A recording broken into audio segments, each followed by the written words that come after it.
I hope आप सब बहुत अच्छे होंगे। आप सबका मेरे चैनल में स्वागत है। लास्ट क्लास में हमने इंट्रोडक्शन ऑफ माइक्रो इकोनॉमिक्स पढ़ा था। इकोनॉमिक्स की ज़रूरत हमें क्यों होती है, इकोनॉमिक्स क्या है ना।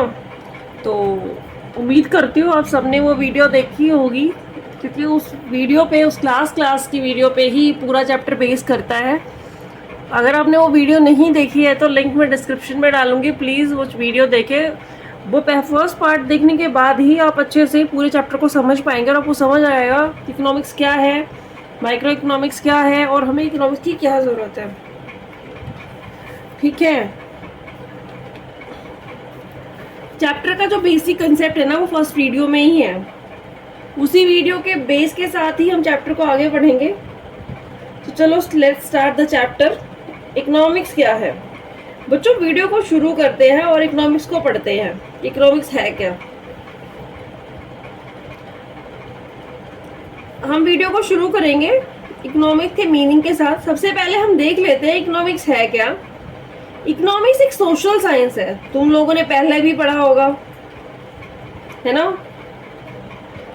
लेकिन सोशल साइंस का ये मतलब नहीं है कि वो साइंस, ये साइंस है या साइंस नहीं है। साइंस का मतलब होता है जो फंडामेंटली हर जगह हो, हर जगह सेम होता है, कोई चेंज नहीं होता। इकोनॉमिक्स साइंस जैसी है पर साइंस नहीं है। यस, तो सोशल साइंस इकोनॉमिक्स के मीनिंग से समझते हैं कि इकोनॉमिक्स है क्या। Economics is the science of human behaviour concerned with the allocation of scarce means in which such a manner that consumer can maximize their satisfaction। ये क्या करता है, ये इकोनॉमिक्स ह्यूमन बिहेवियर को स्टडी करता है इस तरीके से कि जितने भी एलोकेशन ऑफ स्कार्स रिसोर्सेज है उनको प्रॉपरली यूज करे कि मैक्सिमम सेटिस्फेक्शन मिल सके, किसको, सोसाइटी को। और प्रोड्यूसर क्या कर सके, मैक्सिमम प्रॉफिट गेन कर सके। और सोसाइटी को क्या मिल सके, वेलफेयर मिल सके। अगर प्रोड्यूसर के पास मैक्सिमम प्रॉफिट आएगा तो वो कुछ ना कुछ सोसाइटी का वेलफेयर करेगा ही ना, क्योंकि वो सोसाइटी में वो भी रह रहा है और हम सब भी रह रहे हैं। तो समझे इकोनॉमिक्स क्या है। यस, तो इकोनॉमिक्स का मेन जो भी कंसेप्ट था, इंट्रोडक्शन इकोनॉमिक्स की क्या ज़रूरत है हमें, स्कैर्सिटी ऑफ रिसोर्सेज क्या है, ऑल्टरनेट यूजेस क्या है, वो सब हमने पढ़ा था फर्स्ट इंट्रोडक्शन क्लास में। तो आप जाइए उस वीडियो को देखिए और आपको अच्छे से समझ आएगा। और हम कंटिन्यू करते हैं इकोनॉमिक्स को आगे कि इकोनॉमिक्स है क्या, इकोनॉमिक्स की टाइप्स क्या है, इकोनॉमिक्स की ब्रांचेस कौन कौन सी है, अभी हम पढ़ेंगे। इकोनॉमिक्स की दो ब्रांचेस होती हैं, एक है माइक्रो इकोनॉमिक्स और दूसरी है मैक्रो इकोनॉमिक्स। माइक्रो इकोनॉमिक्स क्या होता है और मैक्रो इकोनॉमिक्स क्या होता है, अब हम इसको पढ़ेंगे। मैक्रो इकोनॉमिक्स का मतलब होता है छोटा, माइक्रो का मतलब क्या है, स्मॉल पार्टिकल्स, छोटे पार्टिकल्स, छोटा। और मैक्रो का मतलब बड़ा, लार्ज, एग्रीगेट, है ना। माइक्रो वर्ड का मतलब होता है छोटा, ये छोटी चीज के लिए यूज किया जाता है। फॉर एग्जाम्पल, आप एक क्लास, एक पर्टिकुलर पर्सन की इनकम या क्लास में स्टूडेंट की फीस, उसके मार्क्स के बारे में बात कर रहे हैं, कैलकुलेट कर रहे हैं, तो वो सब क्या होगा, वो माइक्रो इकोनॉमिक्स होगा।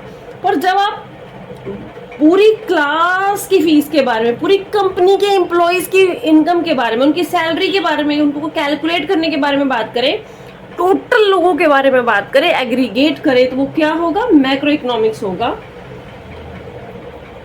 तो पहले इनका डिफरेंशिएट बाद में करेंगे, पहले इसको समझते हैं। हमारे पास इसकी डेफिनेशन दी हुई है, इसको पढ़ लो। When the problem of choice, economic problem was studied and addressed at the level of individuals, it is called microeconomics। जब वो इंडिविजुअल लेवल पे एड्रेस हो तो क्या होगा, एक इंडिविजुअल की बात करेंगे तो माइक्रो इकोनॉमिक्स। जब होल कंट्री की बात करें, at the level of different region in the country, it is called macro economics. Definition दी हुई है आप सबकी बुक में, उसे मार्क कर दे जाओ, ठीक है, और पढ़ लेना अच्छे से। ये पढ़ने वाला काम मत छोड़ देना आप लोग, है ना। आप लोग पढ़ोगे, अच्छे से पढ़ो तभी फायदा होगा। अब इसको एक बार और समझ लेते हैं। अगर इंडिविजुअल को स्टडी करेंगे तो माइक्रो इकोनॉमिक्स, और एग्रीगेट को स्टडी करेंगे तो मैक्रो इकोनॉमिक्स। डेफिनेशन आपको पता है, ये लिखी हुई है, पढ़ लेते हैं एक बार फिर से। Micro economics, the term micro in English language has its origin in the Greek word micros which mean small. कहाँ से लिया ये वर्ड हमने? माइक्रो ग्रीक वर्ड से लिया है, और इसका मतलब क्या होता है? स्मॉल, छोटा। It studies economic activities of an economic unit like demand for sold by an individual household or sold by the or economic activities of a small group of economic units like demand for sold by the all the households. Microeconomics thus include a study of demand theory, production theory, price determination and factor pricing और distribution. ये सब किसके अंदर आता है? Micro के economics के अंदर आता है, और ये हम आगे पढ़ने वाले हैं। मैक्रो क्या है? ये भी ग्रीक वर्ड से लिया है हमने, इंग्लिश लैंग्वेज ग्रीक ओरिजिन से लिया है। इसका मतलब macros means large, aggregate level पे, बड़े लेवल पे। Example studies aggregate demand for all goods and services, जितनी भी ऑल गुड्स एंड सर्विसेज की टोटल डिमांड है, एग्रीगेट डिमांड, उसके बारे में स्टडी करते हैं। जैसे national income, total employment, general price level, ये सब हम मैक्रो इकोनॉमिक्स में पढ़ते हैं। ठीक है, समझ आया? मैक्रो इकोनॉमिक्स और माइक्रो इकोनॉमिक्स क्या है? ये डेफिनेशंस अच्छे से पढ़ लेना और याद कर लेना, ये आप लोगों के लिए इंपॉर्टेंट है। ठीक है, नेक्स्ट पढ़ते हैं हम अब मैक्रो इकोनॉमिक्स और माइक्रो इकोनॉमिक्स के बाद हमारा नेक्स्ट टॉपिक क्या है, जिसको पढ़ना बहुत इंपॉर्टेंट है, सेंट्रल प्रॉब्लम ऑफ इकोनॉमी। भाई ये तो पढ़ना ही पड़ेगा ना, क्योंकि अगर आप माइक्रो और मैक्रो दोनों पढ़ रहे हो तो इनके साथ कुछ प्रॉब्लम्स भी होंगी। चलो नेक्स्ट टॉपिक डिस्कस करते हैं। हाँ भाई, हम सेंट्रल प्रॉब्लम इकोनॉमी के बारे में बात कर रहे थे, लेकिन उससे पहले हम माइक्रो इकोनॉमिक्स और मैक्रो इकोनॉमिक्स के डिफरेंस पढ़ लेते हैं कि दोनों के बीच में डिफरेंस क्या है, डिफरेंशिएट कर लेते हैं। ठीक है, वैसे तो आपकी बुक में बहुत अच्छे से दिया हुआ है, आप सबके पास बुक्स है, आप सब इसको पढ़ सकते हो, बट फिर भी हम देख लेते हैं एक बार। मेरे साथ सब लोग बुक पढ़ लो, बुक ओपन करके अच्छे से। Microeconomics studies economic relationship or economic problem at the level of an individual firm, an individual household or an individual consumer. एक इंडिविजुअल आदमी के बारे में, कंज्यूमर के बारे में और हाउस होल्ड के बारे में, कोई भी है उसकी इंडिविजुअल, जो भी, चाहे वो उसकी कोई डिमांड है, चाहे वो कुछ ज़रूरत है, कुछ भी है, वो एक बारे में। लेकिन मैक्रो में क्या कर रहा है वो? स्टडीज इकोनॉमिक रिलेशनशिप और economic problem at the level of economy as a whole, पूरी इकोनॉमी के लिए पढ़ रहा है, तब वो क्या है? मैक्रो। और माइक्रो इकोनॉमिक्स आउटपुट के लिए, स्पेशली किस चीज़ के लिए कंसर्न है? आउटपुट के लिए। और macro economics concern with determination of aggregate output, ये कंसर्न किसके लिए? Basically with output and price of individual, एक इंडिविजुअल फर्म की प्राइस, कॉस्ट, किसी भी चीज़ की एक के बारे में, और ये एग्रीगेट के बारे में। ठीक है, समझ आ गया? इसमें वेरिएबल्स कांस्टेंट रहते हैं माइक्रो में, और इसमें आप अज्यूम करते हो।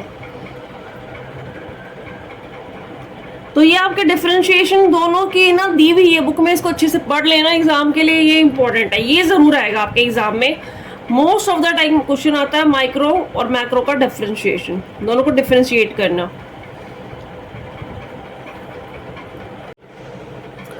अब हम डिस्कस करते हैं central problem of economy. What is economic problem, है ना? तो इकोनॉमिक प्रॉब्लम को डिस्कस करने से पहले मैं आप सबको कहूँगी कि एक बार वीडियो को लाइक कर दो और चैनल को सब्सक्राइब कर लो, कि आपको नेक्स्ट वीडियो का लिंक मिले। हम रेगुलर क्लासेस लेकर आएंगे 11th-12th के लिए, इकोनॉमिक्स बिजनेस स्टडीज़ की क्लासेस भी लेकर आने वाले हैं, तो इसको ध्यान से पढ़ लो। अब हम नेक्स्ट पढ़ रहे हैं central problem of economy. Her economy में कुछ ना कुछ प्रॉब्लम होती है, आप सबको पता है, हमेशा रहती है। हर इकोनॉमी कभी ना कभी इकोनॉमिक प्रॉब्लम फेस करती है, उसको ऐसे करना पड़ता है, चाहे वो डेवलप्ड कंट्री है, चाहे वो अंडर डेवलप्ड कंट्री है, कुछ ना कुछ प्रॉब्लम इकोनॉमी में होती ही है, उसको बार बार फेस करनी पड़ती है। चाहे कितनी भी बड़ी या छोटी इकोनॉमी हो, प्रॉब्लम तो आएगी ही आएगी, कोई ना कोई प्रॉब्लम हमेशा फेस करनी पड़ेगी।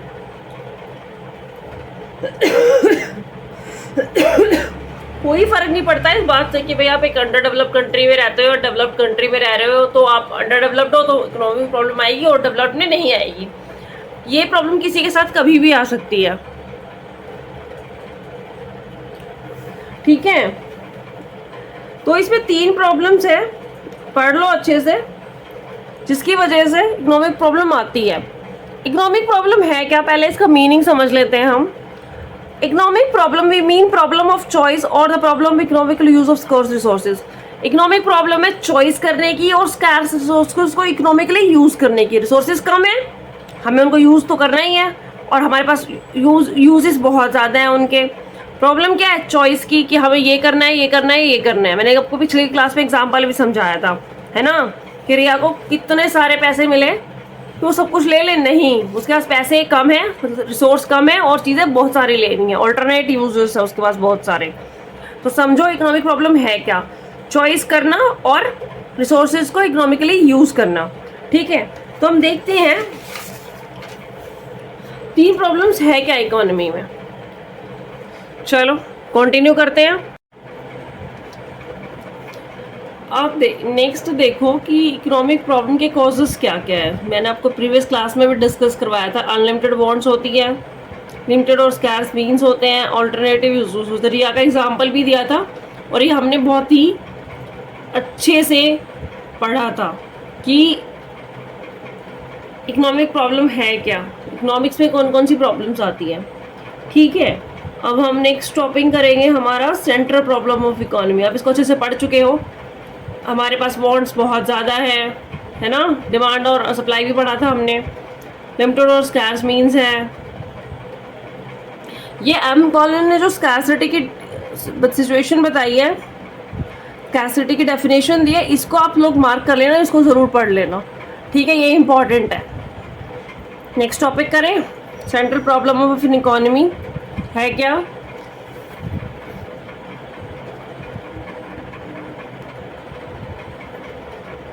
सेंट्रल प्रॉब्लम ऑफ इकोनॉमी क्या है। रिच हो या पुअर हो, डेवलप्ड हो या अंडर डेवलप्ड हो, every economy face 3 central problems. क्या फेस करती है, 3 सेंट्रल प्रॉब्लम्स फेस करती है हर इकोनॉमी। वो क्या है, what to produce, how to produce, for whom to produce. हमें क्या बनाना है, कैसे बनाना है, क्या प्रोड्यूस करना है, कैसे प्रोड्यूस करना है और किसके लिए प्रोड्यूस करना है ना। चलो अब इसको डिटेल में पढ़ेंगे और समझेंगे कि हमारी इकोनॉमी की प्रॉब्लम है क्या। Totally central problem of economy के बारे में डिस्कस करेंगे और आराम से इस पूरी को पढ़ेंगे। ये पढ़ने के बाद आपका चैप्टर हो जाएगा कंप्लीट और आपको आ जाएगा पूरा मज़ा। आप इसको फिर दोबारा नहीं भूलोगे पढ़ने के बाद, है ना। तो वीडियोस के लिए चैनल को सब्सक्राइब करना पड़ेगा, तभी आपको नोटिफिकेशन आएगी कि भाई वीडियो आ गई है। नेक्स्ट बेल आइकन को प्रेस करो। ठीक है, चलो शुरू करते हैं। तो सबसे पहले क्या है, व्हाट टू प्रोड्यूस। इसकी 2 डायमेंशन है इस प्रॉब्लम के, व्हाट टू प्रोड्यूस के। What to produce and how much to produce, मतलब क्या बनाना और कितना बनाना है ना। जैसे आप घर में खाना बना रहे हो, मम्मी की डेली प्रॉब्लम है ना, मम्मी रोज सोचती है आज खाने में क्या बनाऊं और कितना बनाऊं। मम्मी कभी बना देती है, मम्मी ने टेस्टी बनाया था तो ख़त्म हो गया, और मम्मी ने टेस्टी नहीं बनाया था तो वो पूरा बचा हुआ। मम्मी भी कंफ्यूज रहती है। ये छोटा सा घर का एग्जाम्पल है जो सबको समझ आएगा, क्योंकि खाने के लिए रोज़ मम्मी से झिक सारे जने करते हो, ये क्यों बना दिया, ये नहीं खाना, ये बनाया है तो मुझे और चाहिए, ये मेरी पसंद का था, दीदी ने ले लिया, भैया ने ले लिया, सबका चलता रहता है ऐसे ही। तो समझो इसको, the first and foremost problem of every economy is what goods and services should be produced so as to satisfy the maximum wants of the people. This problem arises due to the fact that means are scarce in relation to their wants. क्या कह रहा है, means हमारे पास resources means कितने कम है उनकी ज़रूरत के हिसाब से। Firstly the economy has to decide what goods and services are to be produce. Economy को ये चीज़ डिसाइड करनी होगी कि कौन से गुड्स और सर्विसेज प्रोड्यूस करने हैं। Which of the consumer goods like the capital goods which of the consumer goods like sugar, cloth, wheat, ghee, extra are to produce, and which of the capital goods like machines, tractors, extra। Consumer goods के वो अपने भाई daily routine में कौन कौन सी चीज़ें use कर रहे हैं। कैपिटल गुड्स वो हो गए, मशीन, ट्रैक्टर्स प्रोडक्शन के लिए चाहिए, है ना। और हमें चॉइस करनी पड़ेगी production of war time goods like rifle, guns, tanks and peace time goods like bread और बटर। भाई वॉर टाइम में कौन से गुड्स चाहिए? वॉर टाइम में थोड़ी ना आप ब्रेड बटर खाओगे, मूवी देखोगे। वॉर टाइम में क्या नेसेसिटी है आपकी, क्या ज़रूरत है? उस टाइम आपको गन्स चाहिए, राइफल्स चाहिए, टैंक्स चाहिए, बुलेट्स चाहिए, और आराम के टाइम में ब्रेड बटर मूवी देखोगे। तो इकोनॉमी को डिसाइड करना पड़ेगा किस टाइम पे क्या ज़रूरत है और उसको क्या प्रोड्यूस करना है। Next, when economy has taken a decision as what goods और हार्ड टू बी प्रोड्यूस, जब इकोनॉमी डिसीजन ले ले कि उसको क्या प्रोड्यूस करना है, तो उसको ये भी डिसाइड करना होगा कि कितना प्रोड्यूस करना है। Quantity, amount should be decided, वो चीज़ भी देखनी होगी। ठीक है, तो अब नेक्स्ट पढ़ते हैं हम। नेक्स्ट टॉपिक क्या है हमारा?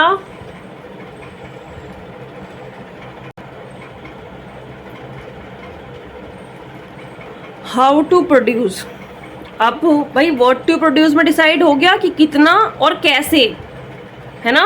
कितना, क्या बनाना है और कितना बनाना है, ये हो गया डिसाइड। अब आप क्या देखोगे?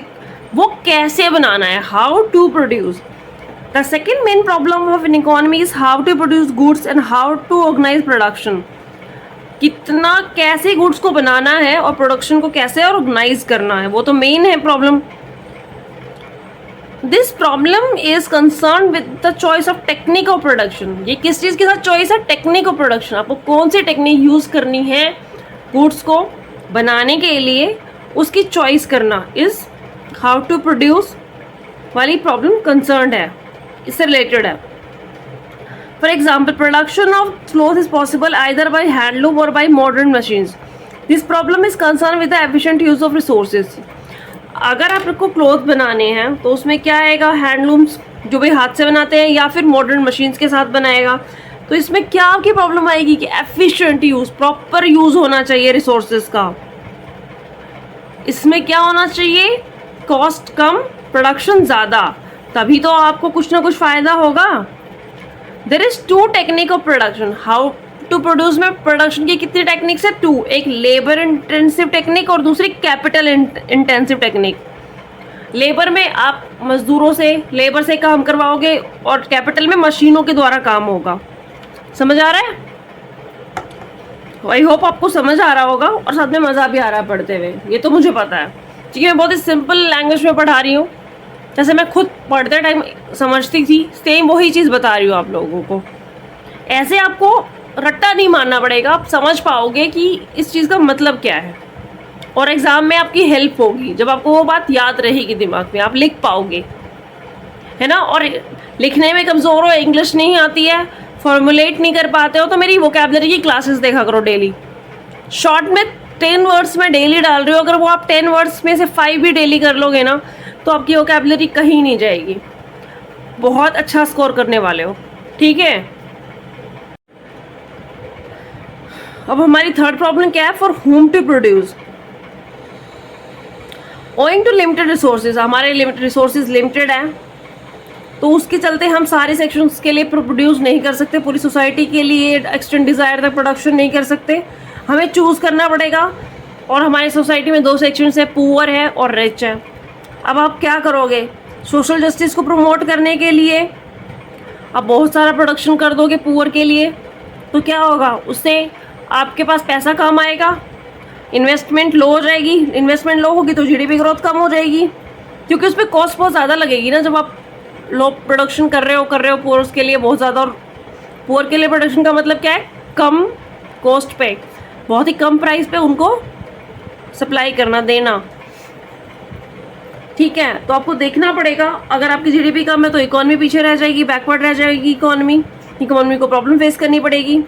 तो there is a problem of choice. तो यहाँ भी प्रॉब्लम ऑफ चॉइस है, प्रोडक्शन करने से पहले किसके लिए क्या प्रोडक्शन करना है, किसके लिए क्या बनाना है, वो इंपॉर्टेंट है। कि आपको सोशल इक्वालिटी चाहिए, भेदभाव नहीं चाहिए, या फिर जीडीपी ग्रोथ चाहिए, वो आपको चूज़ करना पड़ेगा, है ना? तो ये हो गया हमारा। नेक्स्ट हम अगला टॉपिक करेंगे क्लास में। तो अभी आपको अच्छे से समझ आ गया micro, macro and central problem of economy. I hope आपको समझ आया होगा।